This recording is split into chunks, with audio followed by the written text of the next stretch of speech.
So this morning I am at Penton Hook Marina in Staines, and we are getting ready to head to Hampton Court Palace, home of Henry VIII. Hampton Court, a palace with two faces. The older face is the finest remaining piece of Tudor architecture in the country. The other, a splendid historical time capsule of the Baroque and Georgian periods. First built in 1514 by Cardinal Wolsey, it soon attracted the attention of King Henry VIII, who then received it as a gift from the Cardinal. Hampton Court served as the home of the Tudor dynasty from Henry VIII with his 6 wives all the way to Queen Elizabeth I. Obviously, some wives enjoying the quarters longer than others. At the end of the Tudor dynasty, the Stuarts came to power. When William III and Mary II took the throne in 1689, they commissioned Sir Christopher Wren to build an elegant new Baroque palace. Later, Georgian kings and princes occupied the splendid interiors. Queen Victoria opened the palace to the public in 1838. It has remained a magnet for millions of visitors drawn to the grandeur, the ghosts, and the fabulous art collection. But what we are here to see are the kitchens. Yes, that's right. I'm Matt Bova, and this is an unannounced food safety audit. In terms of scale, this isn't just a kitchen. It's a massive operation. Up to 800 courtiers could accompany Henry VIII. All of them needed to be fed and demanded the highest quality meals. During King Henry VIII's reign, the kitchens became an efficient food factory, serving 1,600 meals a day. As I first approach the kitchens, I see where the goods are staged for the day. Many sumptuous ingredients have passed through these doors. In Henry VIII's time, grilled beaver tails, whale meat, roasted swan, and spiced fruitcake appeared regularly on the menus. Here, what immediately I notice is the lack of proper storage of these items. They are in the open, exposed to the elements. This presents several food safety hazards that will require mitigation at later stages. I hope these kitchens have well-written prerequisite programs that deal with the inspection and testing of raw materials before use. As I enter the kitchen, the first area is where the king's menus were planned and money was exchanged for the delivery of goods. The planning here supported an operation that employed 200 people. While I see lots of evidence of these operations, what I do not see is a proper hand wash sink between the money handling and food production areas. One other noticeable feature of the entry area is that the doors and windows do not provide adequate screening against pest entry. With the barrels of wheat outside serving as an attractant to pests, it's only a matter of time before they enter the kitchens in the same pathway that I did. Now that we've seen the receiving area, let's take a look at the storage areas. The pantries of Hampton Court featured the finest ingredients from across the country and even the world. Before me stand many goods that are not properly labeled. Aside from the obvious use of Middle English, these goods do not have dates indicating the days they were placed in use or indicating when they expire. I also question the country of origin for these ingredients, and therefore, the growing and harvesting condition. Current UK food regulations list 10 allergens requiring declaration. As we can see from the lack of segregation of ingredients, in the 1600s, there was no care to isolate allergenic ingredients. Everything is intermingled and nothing is properly declared. Next, the impressive wine cellar of Hampton Court Palace.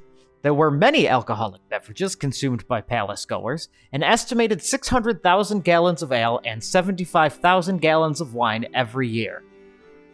In this area, coding and labeling issues continue.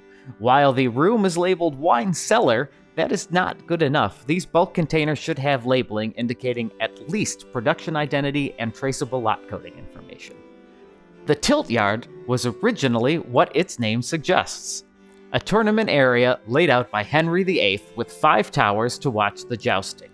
By the 1600s, most of the site became walled kitchen gardens. Some of these ingredients, including fruit, vegetables, and herbs, ended up in the palace kitchen. During William and Mary's time, this encompassed 6 walled gardens growing food for the royal table. Following Queen Victoria's opening of Hampton Court to the public, it was decided to devote the space to visitor enjoyment, eventually becoming a showy, herbaceous garden. Having public access to these gardens is not advised as part of food defense plans. I was not provided with SOPs, to protect against the intentional adulteration of food, but based on my ability to stroll freely through the area as a member of the public, I can guarantee they are not adequate as written and performed. In the massive kitchens, the scale of this medieval operation becomes truly evident. Across the stone tile floor and between massive wooden tables, there are rows of burners with pots. The fires from these pots and a giant stove fill the hall with a warm, comforting scent of a fireplace. This itself is a clear indicator that the kitchens do not have adequate ventilation. Closer inspection of the stone floors, walls, and wooden food prep tables show that they are not smooth, cleanable surfaces. What about all of those pots and pans? The kitchen is not equipped with a 3-compartment sink to wash, rinse, and sanitize. The available utensil cleaning procedure stated that the scullery maid would wash it in a single tub or the nearby River Thames. Neither of these would qualify as a potable water source. Next, I find what is probably the most sanitary part of the kitchen, the boiling room. With a large fire below, access to a massive boiling pot is available up permanent stone stairs to the side. Ingredients would be added to the pot to prepare potatoes, vegetables, or make massive stews to feed the monarch and their court.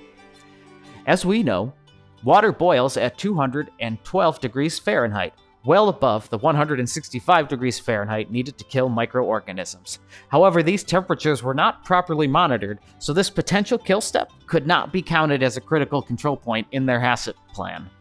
As we reach the end of our kitchen tour, we find an array of some of the finished goods from this kitchen.